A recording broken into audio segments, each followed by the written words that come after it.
Olá, sou o pastor J.C. Silva com foco na lição com a temática O Servo Ordena a Pregação do Evangelho. Se inscreva no canal se você ainda não se inscreveu, acione aí o sininho para você receber as notificações sempre que houver um novo vídeo. Deixe seu comentário com seu like ou seu dislike, compartilhe o vídeo nas suas redes sociais. São as suas interações no canal que classificam os vídeos como interessantes e os impulsionam a aparecer ainda mais nas pesquisas, como também nas sugestões de vídeos interessantes. Conto também com seu apoio financeiro. Plante uma semente financeira no meu ministério.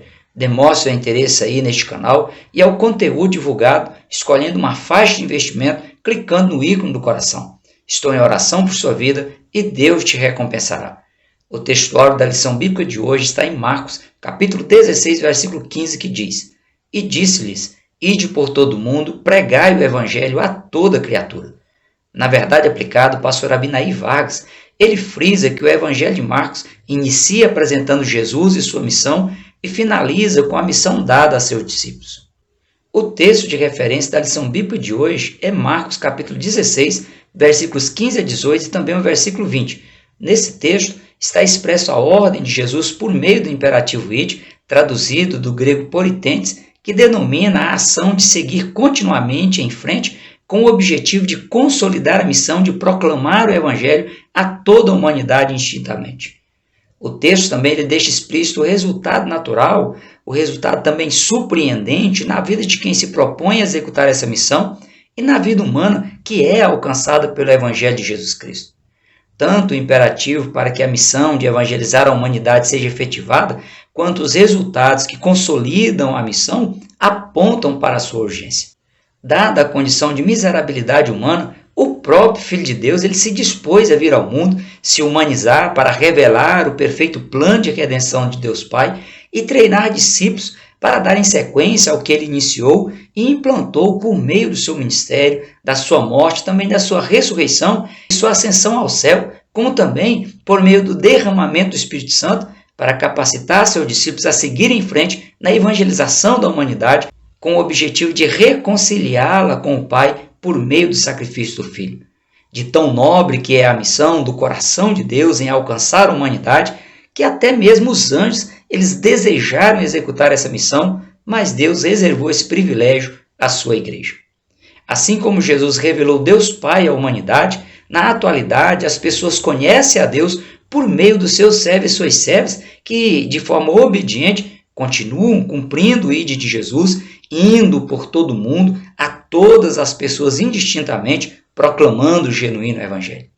A grande comissão outorgada pelo servo Jesus, ela não é grande apenas pela quantidade de pessoas que executam essa missão de forma conjunta ou de forma separada pelo mundo afora, mas principalmente pela importância, pela relevância, pela nobreza da missão. No Novo Testamento, essa missão iniciou apenas com João Batista pregando no deserto, convocando as pessoas ao arrependimento.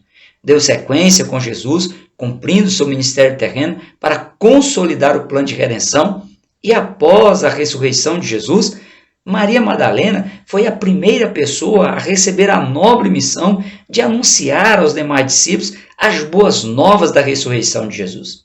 Pelo fato de os discípulos ignorarem o anúncio feito por Maria Madalena, eles perderam tempo e perderam energia para somente depois ter contato com Jesus, comemorar a sua ressurreição e, a exemplo de Maria Madalena, anunciar às outras pessoas as boas novas que eles tomaram conhecimento. Amedrontados aí porque havia uma falsa acusação dos componentes do Sinédrio, que era o superior tribunal religioso da época, de que o corpo de Jesus havia sido roubado, os discípulos eles se esconderam no cenáculo, que foi o cenário da última ceia que eles participaram com Jesus, e lá Jesus apareceu ao remanescente fiel aos 11 apóstolos. A partir dali, os discípulos eles se sentiram encorajados a dar as caras e anunciar que Cristo de fato havia ressuscitado. Penso que para que as autoridades da época dessem uma trégua na perseguição aos discípulos até que ocorresse o Pentecostes, Jesus ele apareceu a uma multidão de 500 pessoas. Esse fato acabou desmascarando a falsa acusação das autoridades religiosas e também das autoridades políticas de que o corpo de Jesus havia sido roubado do túmulo. Esse fato também fez com que houvesse aí um pequeno recuo nas perseguições e os discípulos eles passaram a se reunir em um maior número de pessoas, como ocorreu no dia de Pentecostes, quando estavam reunidos quase 120 pessoas.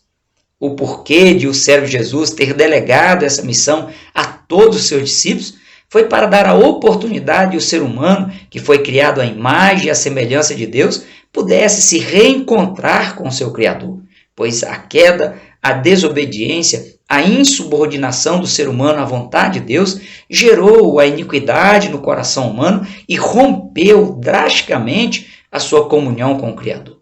Tendo em vista que o primeiro Adão, juntamente com a sua esposa Eva, falharam no teste de fidelidade a Deus e aderiram à prática do pecado, o ser humano ele ficou sentenciado às mortes física e espiritual, gerando aí sofrimento físico, emocional e espiritual, como também até o suplício da eterna separação de Deus, que a Bíblia chama de segunda morte.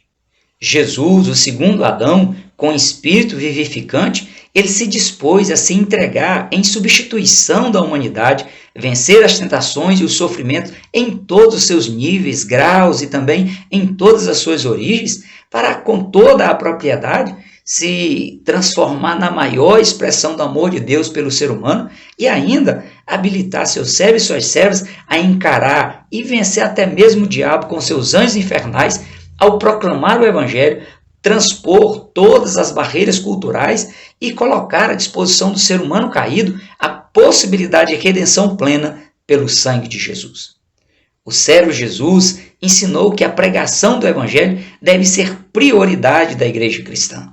Isto porque é impossível alguém crer em Jesus Cristo se as boas novas de salvação, mediante o seu sacrifício, deixarem de ser anunciadas. Tudo que os discípulos aprenderam com o Mestre por meio dos ensinamentos teóricos e práticos, eles deveriam repassar à humanidade, convocando a humanidade ao verdadeiro arrependimento, à verdadeira conversão a Cristo para receberem a remissão dos pecados. Para o pastor e professor Sérgio Costa, a ação missionária da igreja é o termômetro espiritual que comprova ou não a obediência e o compromisso da igreja à grande comissão dada por Jesus. A igreja que deixa de investir em missões, ela está fadada ao fracasso e a sair do propósito básico para o qual a igreja existe. Por isso, a igreja ela deve ter como prioridade fazer com que as pessoas reconheçam a Jesus Cristo como o único e suficiente Senhor e Salvador de suas vidas. O servo ele possui um coração missionário. Tanto é que as Escrituras se referem a ele como servo, se utilizando o termo grego doulos como um substantivo, pois servir a Deus Pai na sua missão de redimir a humanidade fazia parte da essência de Jesus. E na grande comissão de Marcos, capítulo 16, versículo 16, o servo Jesus apenas quis transmitir esse extraordinário legado aos seus discípulos ao longo de todos os períodos da igreja cristã, para que cada igreja local seja uma geradora de novos missionários que irão, impulsionados pela ação do Espírito Santo, testemunhar de Jesus, proclamar o seu Evangelho. Como igreja, como templo e habitação do Espírito Santo de Deus, cada cristão em particular deve fazer o mesmo. O servo Jesus, ele começou o seu ministério cumprindo o ID e sempre fez questão de deixar claro que a sua prioridade era anunciar à humanidade tudo o que ele havia recebido do Pai. Mesmo quando as pessoas esperavam que Jesus aceitasse ser aclamado rei em Israel, na sua entrada triunfal em Jerusalém e libertasse a nação do domínio romano, Jesus ele se retirou de Jerusalém e foi para Betânia, deixando claro que o seu foco naquele momento era o reino espiritual, no qual as pessoas precisavam se arrepender dos seus pecados e crer no Evangelho. Mesmo com as dificuldades das estradas da época com seus perigos, Jesus ele andou de cidade em cidade, de povoado em povoado, de sinagoga em sinagoga, na Galileia, na Pérea, em Samaria e também em toda a Judéia. O servo Jesus ele montou a sua equipe missionária a partir dos 12 apóstolos que diariamente estavam junto com ele e chegou, numa oportunidade, a enviar 70 pessoas em equipes compostas de 2 pessoas para anunciar nas cidades e também nas aldeias que Jesus estaria passando por elas. Esse trabalho ele fez parte do trabalho preparatório para a grande comissão de Marcos capítulo 16. Fez parte também do modelo ideal para a integração, discipulado e evangelismo com pequenos grupos e do exemplo de amor pelos perdidos. A metodologia pedagógica utilizada por Jesus, ela foi eficiente e gerou frutos para o reino de Deus, mesmo em meio a grandes adversidades.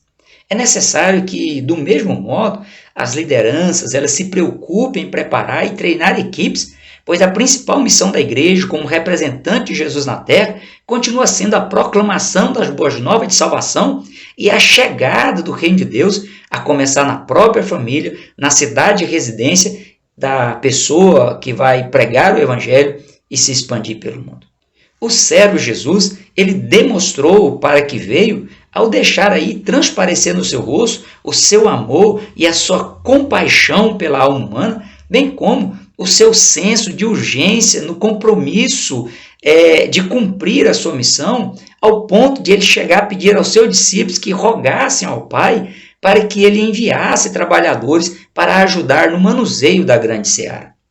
O ID ele é realizado pelos servos de Jesus, que são pessoas dispostas e compromissadas em conclamar a humanidade pecadora de todas as etnias, de todas as nacionalidades e classes sociais a se arrepender dos seus pecados para alcançar a remissão plena pelo sangue de Jesus.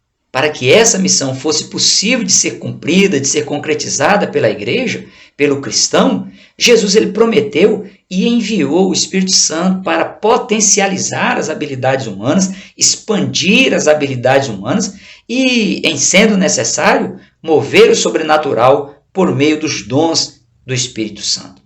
Assim como ocorreu com os discípulos da igreja primitiva, o mesmo deve ocorrer na atualidade.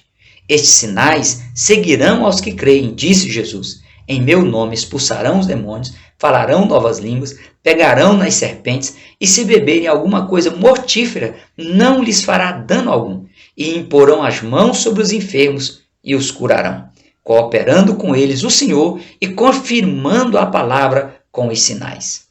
Como cumpridores do ID, do servo Jesus, nós precisamos evangelizar a nossa geração sob pena de sermos penalizados por omissão ou por relaxo. De acordo com o pastor e escritor Warren Wiersbe, a igreja cristã está a uma geração de ser extinta. Basta que essa geração desobedeça a ordem de Jesus, dada aí na grande comissão, que vai surgir uma nova geração que não conhece ao Senhor e que, por isso, fará o que é mal aos olhos do Senhor, servindo aos deuses deste século. A responsabilidade dos atuais discípulos de Jesus é a mesma que foi atribuída aos discípulos em Marcos capítulo 16, versículo 15, com a ordem de indo pregar o evangelho a toda criatura, dando-lhes a oportunidade de crer, de ser batizada, de ser salva. Não basta se propor a pregar o evangelho. O evangelho a ser pregado deve ser um evangelho genuíno, com real poder de transformação do pecador. Além disso, como cumpridores do ID do servo Jesus, nós precisamos discipular as pessoas que são evangelizadas. Jesus disse em Mateus capítulo 28, versículos 19 e 20: Ide, ensinai todas as nações, batizando-as em nome do Pai e do Filho e do Espírito Santo, ensinando-as a guardar todas as coisas que eu vos tenho mandado, e eis que eu estou convosco todos os dias, até a consumação dos séculos. Esse texto bíblico ele precisa ser analisado em toda a sua composição e não apenas em partes, para agradar a quem se depara com ele. O trabalho de ir, de ensinar todas as nações, deve ser feito em nome do Pai, do Filho e do Espírito Santo de Deus. Portanto, o cumpridor do ID, ele é apenas um mero representante da Santíssima Trindade. Ele não pode fazer o trabalho em seu próprio nome e nem ter a pretensão de receber a glória para si. Da mesma forma, os discípulos a serem feitos são discípulos para Jesus e não para quem está realizando a obra e discipulando as pessoas. Pois o que estará sendo ensinado e que moldará, que transformará a vida das pessoas, tornando-as em discípulas, é o que Jesus mandou, e não o que o cumpridor do ID imagina ou que prefere que deva ser ensinado às pessoas. Além de entender que fazer discípulos para Jesus é algo extraordinariamente importante, o cumpridor do ID, ele precisa desempenhar sua função com muita responsabilidade e temor diante de Deus, sob pena de ser classificado como um maldito por fazer a obra do Senhor relaxadamente, ser classificado como servo inútil ou como sendo um cego guiando outro cego. Quaisquer pessoas podem e devem ser evangelizadas e discipuladas para Jesus sem nenhuma acepção. Jesus, a fim de discipular as pessoas, ele instruiu, por exemplo, a um leproso e a um paralítico em Cafarnaum, pessoas discriminadas por suas condições físicas e por suas miserabilidades. Ele também instruiu a uma mulher com fluxo de sangue que era excluída da vida social. Ele instruiu também a mulher cananeia, excluída dos rituais de culto nas sinagogas e tida como uma indigna de receber a bênção de Deus. Ele instruiu também um cego na cidade de Jericó, que vivia à margem da vida social e representava vergonha para sua família e incapacidade de sobrevivência. Assim como Jesus o servo, cada cristão precisa ter uma visão multiplicadora e também inclusiva. Inclusiva no sentido de oferecer oportunidade de libertação, de perdão, de transformação e de redenção a todas as pessoas indistintamente. Ainda que treinar e capacitar pessoas a cumprir o ID de Jesus seja algo penoso e leve tempo, os novos convertidos a Cristo, eles precisam querer e aceitar se submeter a esse processo de treinamento e de capacitação. Precisam ser entendidos e tratados com amor e paciência, mas também precisam se esforçar para absorver o máximo possível do Evangelho, se deixar serem plenamente transformados pelo poder do Evangelho e se ajustarem ao Evangelho para terem condições de viver em novidade de vida. Cada cristão precisa ser um discipulador nato, como Cristo foi, pois o desafio de alcançar vidas para o reino de Deus é nobre e também é imponente. Mais que fazer discípulos, como cumpridores do servo Jesus, precisamos implantar novas igrejas, novos locais de cultos, de evangelismo, de abrigo e acompanhamento às pessoas que irão se converter a Cristo e precisarão de serem pastoreadas. A prova disso foi a inauguração da igreja cristã no dia de Pentecostes, em Atos capítulo 2, sob a tutela de Jesus que disse: sobre esta pedra, esse termo vem do grego petra, ou seja, sobre essa rocha grande e firme, edificarei a minha igreja, e as portas do inferno não prevalecerão contra ela. O pastor Abinay Vargas, ele ressalta em seus comentários que uma igreja local organizada de acordo com os princípios bíblicos possui grande importância na obra de evangelização, no envio de missionários, na abertura de novos pontos de pregação, na realização de cruzadas evangelísticas ao ar livre e no treinamento de novos discipuladores. A visão missionária das Assembleias de Deus Ministério Madureira é a base do seu crescimento com o envio de novos pregadores para desbravar novas igrejas por todo o Brasil, como também pelo mundo. Cabe ao cristão proclamar o Evangelho e deixar que o Espírito Santo convença a pessoa e condicione a pessoa a se converter a Cristo, santifique a pessoa pelo poder da palavra e habilite a pessoa a ser um instrumento nas mãos de Deus para ganhar e discipular outras vidas para Jesus de forma comprometida, amorosa e também sobre o poder do Espírito Santo. Como discípulo de Cristo, cada cristão precisa ser comprometido com a grande comissão designada por ele, de forma a alcançar o apogeu de uma vida dedicada ao serviço do reino de Deus. Da mesma forma que Jesus, como servo, cumpriu a sua missão, cada cristão deve cumprir o ID de Jesus e anunciar o Evangelho a toda criatura indistintamente. A missão da igreja cristã é ir e fazer discípulos de todas as nações, e essa ordem de Jesus, após a sua ressurreição, ela é bem clara e ela precisa ser executada com responsabilidade, com comprometimento, com resiliência no poder do Espírito Santo. Ore e peça ao Espírito Santo que te condicione a promover ações evangelísticas cujo evangelho ministrado seja genuíno e transforme de fato a vida das pessoas. Por hoje nós ficamos por aqui. Até o próximo encontro, se Deus quiser, prossiga na paz do Senhor.